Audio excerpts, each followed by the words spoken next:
पेड़ कट रहे हैं, बिल्डिंग्स बन रहे हैं, रोड बने, डेवलपमेंट के नाम पे हम आप पर्टिकुलर रिलीजन या पर्टिकुलर चीज़ों को लेकर, पर्टिकुलर बिलीव को लेकर आप नाटक करोगे तो आप बहुत सीमित हो जाओगे। रंगमंच के लिए चुनौती हमेशा रहा है, अब आज भी है चुनौती। हम लोग अरुणाचल में जो बाघ है, टाइगर है, उनको अपना बड़ा भाई मानते हैं। कल्चरल आइडेंटिटी जो है यहाँ हर फिल्मों में लोग वो ढूंढते हैं, वहाँ हमारे लिए कोई मिनी इंडिया बोलते हैं अरुणाचल प्रदेश में। वेस्टर्न लेवल का नाम सुना होगा, वो बाहर नाटक करता है, बाहर यहाँ के नाटक ले जाता है बाहर। क्या आपने ऐसा कोई कोशिश किया है जिससे आपको वो लोग पहचाने? मैं इसीलिए भी अरुणाचल का ये कहानी लेकर आया हूँ।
वास्तविक जीवन में दर्शक कोई नहीं होता, सबको ज़िंदगी के रंगमंच पर उतरकर अपने हिस्से का किरदार निभाना होता है।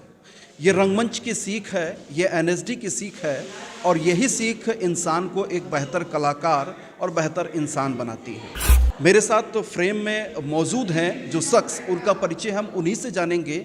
हम इतना जानते हैं कि वो अरुणाचल प्रदेश से आते हैं और इस समय एनएसडी में रंगमंच को सिखाते हैं, रंगमंच के प्रोफेसर हैं और अरुणाचल प्रदेश के पहले शख्स हैं, पहले कलाकार हैं जिन्होंने एनएसडी पास आउट की है। तो बहुत संक्षिप्त में सर आपका परिचय। मेरा नाम रिकेन गोमले है, मैं अरुणाचल प्रदेश से हूँ। अभी नेशनल स्कूल ऑफ ड्रामा में मैं असिस्टेंट प्रोफेसर हूँ, मैं एक्टिंग पढ़ाता हूँ वहाँ पे। और TIE theatre and education company national school of drama में मैं वहाँ चीफ हूँ। आपने जो प्ले यहाँ पर आज पेश किया था भारत रंग महोत्सव रामनगर में, वो प्ले क्या था, उसका थीम क्या था? बहुत शॉर्ट। एक्चुअली हम नाटक जो बनाते हैं बच्चों के लिए, हम लोग नाटक बनाते हैं, बच्चों के लिए नाटक बनाते हैं। तो ये जो जितने भी नाटक कर रहे थे इसमें जो TIE कंपनी के आर्टिस्ट हैं, वो लोग वहाँ पेड आर्टिस्ट है, टीचर आर्टिस्ट, एक्टर टीचर हैं, उन लोगों के साथ हम लोगों ने ये नाटक बनाया है। और ये नाटक जो है हम एक मैसेज के तौर पे बच्चों को, आजकल क्योंकि अर्बनाइजेशन, मॉडर्नाइजेशन, पेड़ कट रहे हैं, बिल्डिंग्स बन रहे हैं, रोड बने, डेवलपमेंट के नाम पे हम एक हिस्सा, एक चीज़ हम भूल रहे कि जानवर भी है हमारे धरती में, और जितना हम इस धरती के ये है, हमने जिम्मेदारी है, और जितना हम इस धरती के उतना जानवर भी है, तो इसे हमें नहीं भूलना चाहिए। तो वो हमारा मैसेज है। उस मैसेज पे हमने ये करने की कोशिश की। हम लोग अरुणाचल में जो बाघ है, टाइगर है, उनको अपना बड़ा भाई मानते हैं। तो वो नाटक हम लोगों ने यहाँ पे ये किया था, मंचन किया था। रंगमंच के कलाकार के लिए ये कहा जाता है कि रंगमंच के कलाकार की कोई सीमाएं नहीं होती, कोई जाति नहीं होती, कोई धर्म नहीं होता, कोई वेश नहीं होती, और ना स्टेट की सीमा होती है, ना नेशन की सीमा होती है। रंगमंच का कलाकार वो आसमान में उड़ने वाला वो पंछी होता है जिसकी अनंत सीमाएं हैं, वो कहीं भी जा सकता है, कहीं भी उड़ सकता है। इस बात में आप कितना यकीन करते हैं, और जिस इलाके से आते हैं उस इलाके की खूबसूरती को दिल्ली में आप कैसे स्थापित कर पाए? हाँ, रंगमंच में आपने सही फरमाया। रंगमंच में अगर आप पर्टिकुलर रिलीजन या पर्टिकुलर चीज़ों को लेकर, पर्टिकुलर बिलीव को लेकर आप नाटक करोगे तो आप बहुत सीमित हो जाओगे। एक नदी की तरह, एक हवा की तरह है रंगमंच के कलाकार। और ये भी आपने सही कहा कि और रंगमंच में जो है, जो आते हैं उनको ये ऑन्सेम्बल ऑफ एवरी आर्ट फॉर्म, आपको गाना भी आना होगा, डांस करना भी आना होगा, आपको बाकी लैंग्वेजेस भी करना आना होगा, स्पोर्ट्स भी, सब चीज़ों का मिश्रण है। एक कंप्लीट एक ह्यूमन बनाता है ये।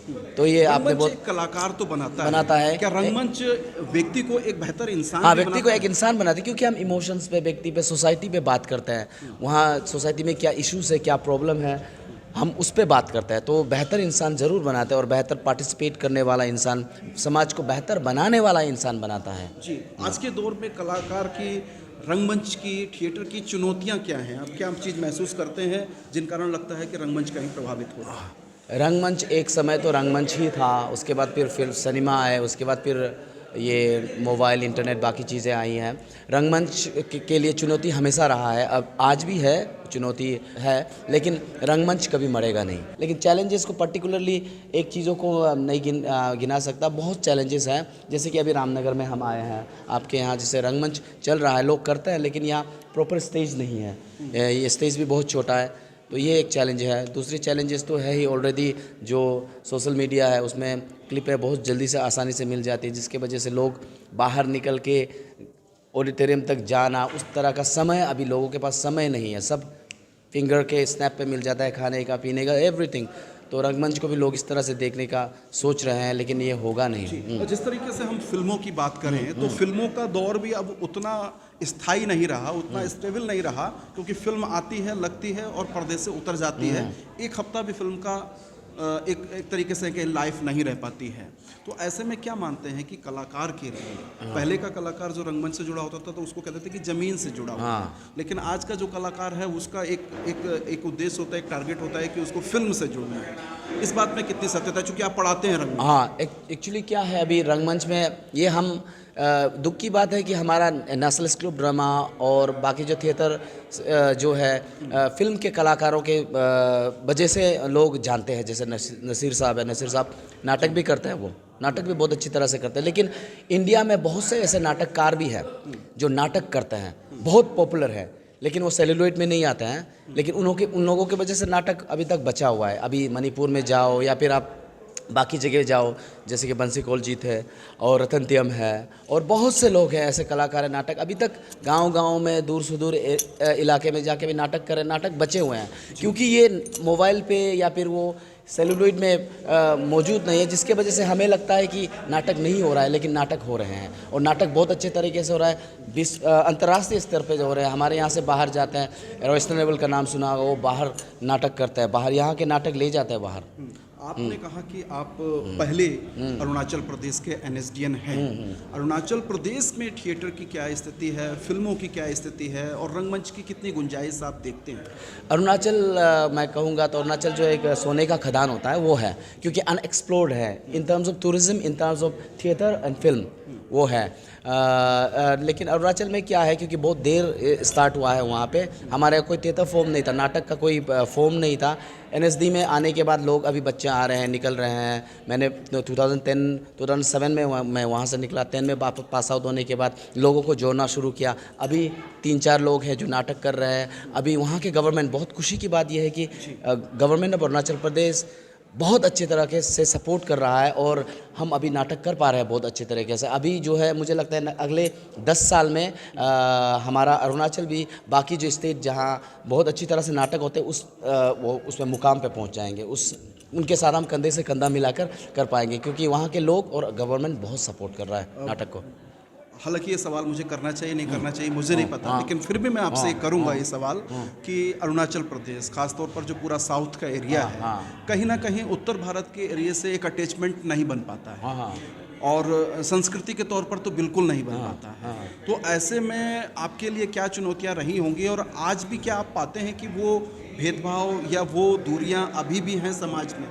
हाँ, अरुणाचल के बारे में, बाकी स्टेट के बारे में मैं इतना बोल नहीं पाऊँ। अरुणाचल के बारे में आप अगर देखोगे, हमारे वहाँ जो कॉमन लैंग्वेज है, हम जो भाषा जो आम बोली है वो हम हिंदी में बात करते हैं। हमारे 26 से ज़्यादा मेजर ट्राइब्स है जिनका अपना अपना डायलेक्ट है, जिनका लिपि नहीं है, तो हम एक दूसरे से जब कम्युनिकेट करते हैं तो हम हिंदी में बात करते हैं। तो हमारे अरुणाचल में तो ऐसी कोई डिफरेंसेस नहीं है। लेकिन हाँ, जब हम बाहर निकलते हैं तो हमारे जो हुलिया है, हमारा जो वेशभूषा है, यो जिस दिखने में तो हम जो है मंगोलियन ये रेस से है, तो फीचर्स है, तो एजुकेशन की वजह से मुझे लगता है हमें तो पूरा पता है, हम बहुत ज़्यादा देशभक्त हैं।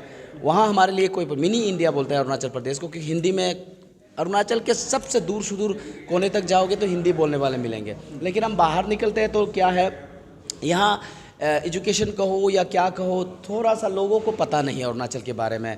तो मेरी तरफ से मैं इसको ब्लेम नहीं करूँगा, यहाँ से एजुकेशन सिस्टम को थोड़ा चेंज करना। मेरी तरफ से एक थिएटर आर्टिस्ट के तौर पे मैं इसीलिए भी अरुणाचल का ये कहानी लेकर आया हूँ, इसीलिए भी मैं अरुणाचल को लोगों को बताता हूँ। ये है लगभग इसी थीम पर एक फिल्म भी आई थी अभी पिछले साल, भेड़िया। जी जी।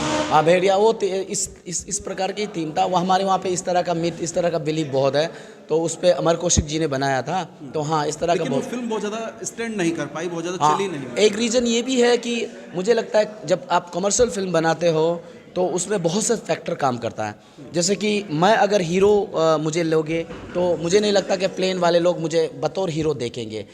हाँ, तो इसलिए कल्चरल आइडेंटिटी जो है यहाँ हर फिल्मों में लोग वो ढूंढते हैं। तो आइडेंटिटी का एक सवाल है आज भी। जी जी, वो बहुत सवाल बना हुआ है अभी तक। इसलिए हमारे बॉलीवुड में हमारे लोग स्ट्रगल कर रहे हैं वहाँ से, नॉर्थ ईस्ट से लोग, लेकिन अभी भी कोई भी स्टार नहीं बना, सुपरस्टार नहीं बना। अगर कोई बने भी है तो उनका लुक जो है, जो हमारे यहाँ नीचे के जो भाई बहन हैं उनकी तरह दिखते हैं, इसलिए भी वो उन्हें लोगों ने एक्सेप्ट किया। लेकिन हमारे जो फीचर्स के लोगों को फिल्मों में कास्ट कर बहुत टाइप का कास्ट कर दिया जाता है। हमें चाइनीज़ बनाते हैं या जापानीज़ बनाते हैं, या फिर हमें नेपाली, यहाँ साइड रोल में छोटे छोटे दुकानदार का रोल, गेट कीपर का रोल, इस तरह का रोल देता है। आई होप कि लोग बदलेंगे, आगे सुधरेगा, आगे हमारे वहाँ के कहानी भी हमें लोग बनाएंगे, फिल्में बनाएंगे। और उस पहल में मैं भी जुड़ा हुआ हूँ।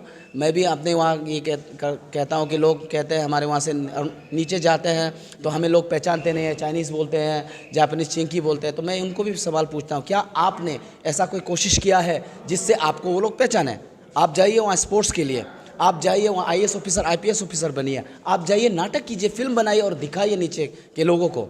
हम यहाँ के फिल्में तो देखते हैं, यहाँ के नाटक तो देखते हैं, हमारे यहाँ के नाटक आप भी दिखाइए, तब आपको लोग पहचानेंगे। तो उस पहल में मैं यूथ को और गवर्नमेंट को मैं जोड़ रहा हूँ। तो we are on the process. और एक आखिरी सवाल कि जिस इंस्टीट्यूट में आप पढ़ा रहे हैं उसकी एक लंबी फहरिस्त रही है, जहाँ के निकलने वाले लोग जो बहुत बड़े पायदान पर भी गए हैं और उन्होंने हमेशा बड़े पर्दे पर पहुँचने के बावजूद भी अपने जनपक्षधरीय नजरिए को नहीं छोड़ा।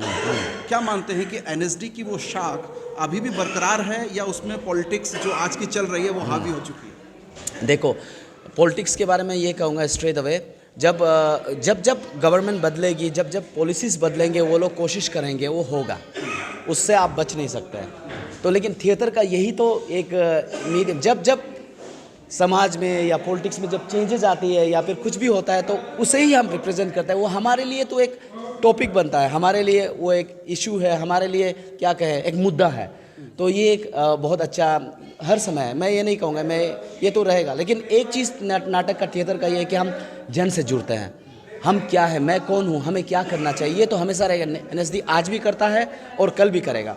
आज अगर NSD से पास आउट होके लोग स्टार भी बने हैं तो आज जुड़ते हैं, वो वापस जुड़ते हैं थिएटर को, थिएटर के लोगों के लिए जुड़ते हैं। वो बात करता है, जो वॉइस करता है, गवर्नमेंट के अगेंस्ट भी वॉइस करता है, गवर्नमेंट के लिए भी करता है। वो करता रहेगा, चलता रहेगा, वो चाहे BJP हो या कांग्रेस हो, वो हर समय चलता रहेगा। आखिरी सवाल कि उत्तराखंड पुनः आना चाहेंगे आप, और आना चाहेंगे तो क्या यहाँ वर्कशॉप वगैरह भी करना चाहेंगे, नाटक तैयार कराना भी चाहेंगे यहाँ? जरूर आना चाहेंगे। और NSD का तो ये पहल ही है कि हर जगह, हर कोने जाकर नाटक करे। और हमारा present director Chittaranjan ji, he is very positive theatre person. And उसके बाद हमारा चेयरमैन और हमारे national school drama ministry of culture भी यही चाहता है कि थिएटर जो है हर जगह पहुँचे और सब लोगों को थिएटर का एक्सपीरियंस हो, सब लोग जो अपने जो कल्चर है, अपने यहाँ के जो फॉर्म्स है उसको आगे लेकर आए। तो हम जरूर पहुँचेंगे, जरूर होगा ये। जी, तो देख रहे हैं दोबारा आऊँगा मैं, जरूर आप अरुणाचल प्रदेश के पहले NSDN हैं और जो नाटक है आपका, उस नाटक की झलकियाँ